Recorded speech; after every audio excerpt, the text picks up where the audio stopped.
All right, folks, get ready to chuckle as I narrate a nostalgic tale about a spunky lad and his first tryst with the Golden Brew beer. Our tale centers on a mischievous 7-year-old whose parents sipped beer mildly, but heaven forbid they were no sloppy guzzlers. A bottle or two, only on weekends and in the cozy confines of their humble home, that was their style.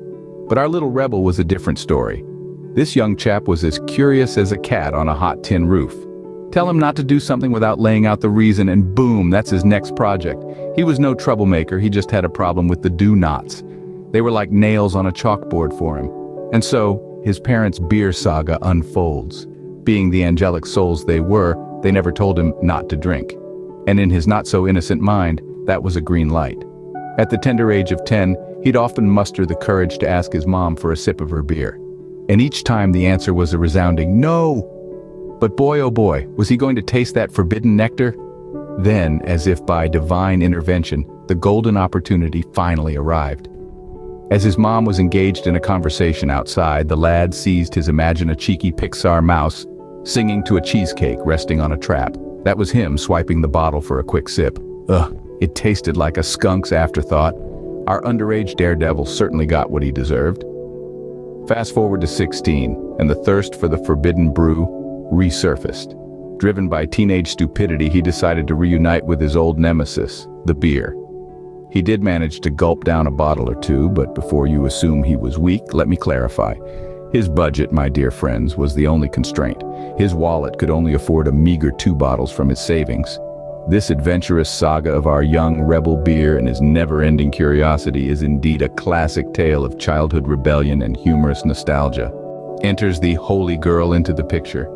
She was 1 class ahead of him. Yet he never shied away from beauty, no matter what other hominid said. In his imaginary world, every woman was approachable if he found them to his liking. It didn't matter her wealth, her height, her size, her education, her nationality, skin color, or even her religious beliefs. If he liked her, he would set the trap and wait. It could take years, it didn't matter. However, a few months later, his love interest accepted his proposal for a relationship. And soon they would do whatever their parents termed as bad manners. Let it be quoted very clearly, though. They never had sex. And he didn't even know where to put it at that age, as creepy as that might sound to kids of this generation. But they often kissed. And then came a time for their school sports gala. Aboard a packed bed of a Fuso truck, the boy and his friends screamed in ecstasy as they boozed and waved bottles of the toughest gin in the skies, heading for the games.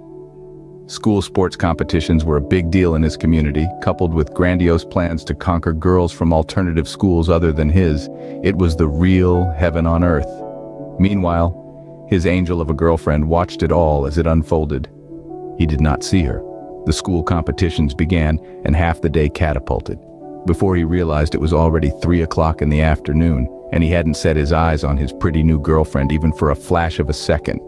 He fled away from my boys and started looking for his girl. And guess where he found her? At the banks of the lake, cozying with a stranger. She was playing him all that time, but claimed it was payback for his drinking. Yours truly. And so, the boy learned a valuable lesson. The euphoria of the gala and the gin was still fresh, but the sight of his girlfriend with another man sobered him up instantly. He realized his mistakes, his misplaced priorities, and the hurt he had inadvertently caused. It's not just about the good times, he thought to himself, but about the times you stand by those you love. It was a harsh wake-up call, but one he desperately needed. The boy decided to change. He took a step back from the wild partying, the reckless drinking, and the pursuit of fleeting pleasures. Instead, he focused on bettering himself, on becoming the kind of person he'd be proud to be, the kind of person his girlfriend deserved. He committed himself to sobriety, to discipline, to respect. He learned the importance of honesty and transparency in relationships. No more sneaky sips, no more hiding, he vowed. He understood that trust, once broken, is hard to mend, and he was determined to earn back the trust he had lost. And so, the boy grew. He learned that actions have consequences, and that each choice we make shapes our destiny. He learned that the path to maturity is often paved with regret, but from that regret, wisdom is born. The boy had become a man.